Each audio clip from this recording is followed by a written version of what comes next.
याद रखिएगा, अजान की आवाज सुनने के बाद आप सिर्फ 2 ही काम कर सकते हैं, इसके अलावा तीसरा काम आपके लिए जायज नहीं है।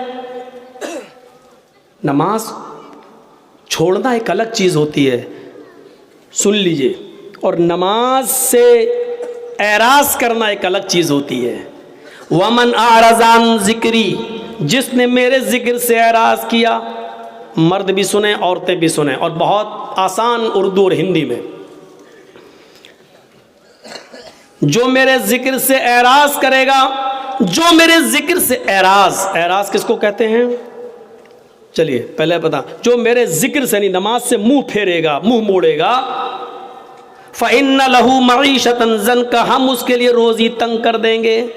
रोजी बंद कर देंगे नहीं कहा अल्लाह ने, रोजी तंग कर देंगे, यानी पैसा तो बहुत आएगा उसके पास लेकिन रुकेगा नहीं। वमन आरज़ान ज़िक्री फ़इन्ना लहू मईशतन ज़न्का, जो अल्लाह के जिक्र से एराज करेगा, मुंह मोड़ेगा, हम उसकी रोजी बंद कर देंगे। बंद नहीं, तंग कर देंगे, टाइट, उसकी रोजी को हम तंग कर देंगे। तंग करने का मतलब होता है पैसा बहुत आएगा लेकिन रुकेगा नहीं। 50,000 रुपये एक दिन में हमारी आमदनी हो गई, लेकिन शाम तक कभी बीवी बीमार, कभी बच्चा बीमार, कभी बाप बीमार, सब खत्म, 5,000 कर्ज और ले लिया। होता है कि नहीं होता ऐसा बहुत से? हमारे और आपके साथ जब ऐसा होता तो हम लोग क्या करते हैं, मौलाना साहब, मस्जिद के इमाम के पास जाते हैं, मौलाना साहब क्या बरकत नहीं हो रही है? कैसी बरकत? अरे पैसा तो बहुत आता है लेकिन रुकता नहीं है। तो वो मौलवी क्या कर लेगा? अगर मौलवी के पास पैसे को रोकने की ताकत होती तो बेचारा 5,000 रुपये में वो क्यों नमाज पढ़ाता? अल्लाह ने बताया तुम जब मेरी जिक्र, मेरी नमाज से मुंह मोड़ोगे हम तुम्हारी रोजी तंग कर देंगे। तुम नमाज 5 वक्त की पढ़ना शुरू कर दो और पाबंदी के साथ पढ़ना शुरू कर दो। अजान के वक्त तुम्हें काम की फिक्र नहीं, नमाज की फिक्र होनी चाहिए, जमात की फिक्र होनी चाहिए। फिर देखो तुम्हारी रोजी में कैसे बरकत होती है। 50,000 नहीं आएगा, 2,000 आएगा लेकिन रुकेगा। आप 1800 खर्च कर पाएंगे लेकिन 200 बचेगा। 1,000 आएगा, आप 800 खर्च कर पाएंगे लेकिन 200 बचेगा। यहां तो 50,000 आ रहा है, बचता ही नहीं है। कोई ये बीमार, कोई वो बीमार, कोई है। एराज किसको कहते हैं? अब सुन लीजिए एराज क्या है। बारिश हो रही है, हमारा गल्ला, हमारा धान सूखे में घर के आंगन में रखा हुआ है और बाहर हम क्रिकेट खेल रहे हैं। किसी ने कहा साहब बारिश हो रही है, धान भीग जाएगा, लेकिन हम क्रिकेट में लगे हैं। इसको कहा जाता है धान से एराज करना, यानी इसको अपनी रोजी रोटी की फिक्र नहीं है, क्रिकेट की फिक्र है। एक और मिसाल दे दूं, एक और मिसाल दे दूं। बच्चा रो रहा है और अपने रोने से इशारा कर रहा है कि मां मैं भूखा हूं, मुझे अपनी पिस्तान से लगा और दूध पिला।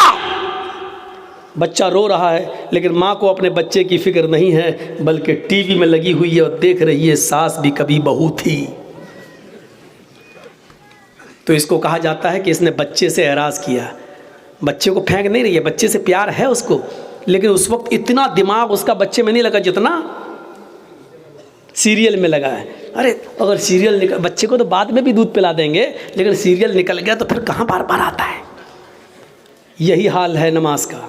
अजान हो रही है, नहीं मैच देख लूँ पहले, क्योंकि नमाज तो बाद में भी कज़ा कर लेंगे, लेकिन मैच निकल गया तो कहाँ रोज़ रोज़ आता है। ये चीज़, इसको कहते हैं नमाज से एराज। हमारा मकान जल रहा है और हम क्रिकेट खेल रहे हैं। कहा मकान जल रहा है, हमें फिक्र होनी चाहिए मकान को बचाने की। जो जल गया जल जाने दो, जितना बच गया कम से कम उसको पानी वानी डाल के उसको बुझाएं, लेकिन हमें उसकी फिक्र नहीं हो रही। हम क्रिकेट खेल रहे हैं, कैरम बोर्ड खेल रहे हैं। इस आदमी को कहा जाता है कि इसने एराज किया है अपने मकान से। अब आप समझ गए ना एराज किसको कहते हैं? जिस वक्त हमें जिस चीज़ की ज़रूरत है उससे दूर हो जाना और दूसरी चीज़ में लगे रहना जो गैर ज़रूरी है। अजान की आवाज़ आती है हय्या अलस सलाह, और हम उस वक्त मैच देख रहे हैं, याद रखिएगा, अजान की आवाज सुनने के बाद आप सिर्फ 2 ही काम कर सकते हैं, इसके अलावा तीसरा काम आपके लिए जायज नहीं है। अगर आप खाना खा रहे हैं और इसी बीच अगर अजान की आवाज हो जाती है तो आप खाना मुकम्मल कर लीजिए, पेट भरकर आप खा लीजिए, क्योंकि पेट की भूख बहुत बुरी चीज है। अगर ये कह देता अल्लाह ताला खाना खा के ना छोड़ो, उसी में जाओ, बीच में जाओ, तो हम नमाज पढ़ते दिमाग लगा रहता खाने में, जल्दी इमाम, और कहीं उसने पढ़ दिया होता अलिफ लाम मीम ज़ालिकल किताबुल ला रही, कमीने इतनी लंबी सूरत, हमें भूख लगी है। तो इसलिए क्या कहा, पहले खाना खा लो, और दूसरी अजान की आवाज़ आ रही है और हमें क़ज़ाए हाजत, पेशाब या लेटरिन की ज़रूरत है, तो पहले हम वो कर लें, वरना ऐसे करे रहोगे और पेट अंदर की तरफ धसाए रहोगे, कहीं यही ना निकल जाए। तो इसलिए ये काम कर लो। ज़रूरियात में ये चीज़ आती है। एक और अलग चीज़ है कि कोई बाप बीमार है और इमरजेंसी ज़रूरत है, उसको अभी ऑक्सीजन चाहिए और अजान की आवाज़ आ रही है, तो ऐसे मौके पर बाप को लेकर भागिए आप हॉस्पिटल, पहले ऑक्सीजन दीजिए और उसके बाद में नमाज़ पढ़ लीजिए। मिलती है जमात तो ठीक, नहीं तो बाद में क़ज़ा। नियत ये होनी चाहिए कि अगर बाप की तबीयत ख़राब नहीं होती तो मैं जमात के साथ नमाज अदा करता। ये चीज़ें हैं। लेकिन मैच देखना, कैरम बोर्ड खेलना, खेती बाड़ी करना, खेत में दाना डालना, बीज बोना, खेत जोतना, इसमें लगे हैं और अजान की आवाज़ आ रही है और हम परवाह नहीं कर रहे हैं, तो इसको कहते हैं नमाज से एराज। वमन आरज़ान ज़िक्री फ़इन्न लहू मईशतन ज़नका, जो नमाज से एराज करेगा, जो हमारे जिक्र से एराज करेगा, हम उसकी रोजी को तंग कर देंगे।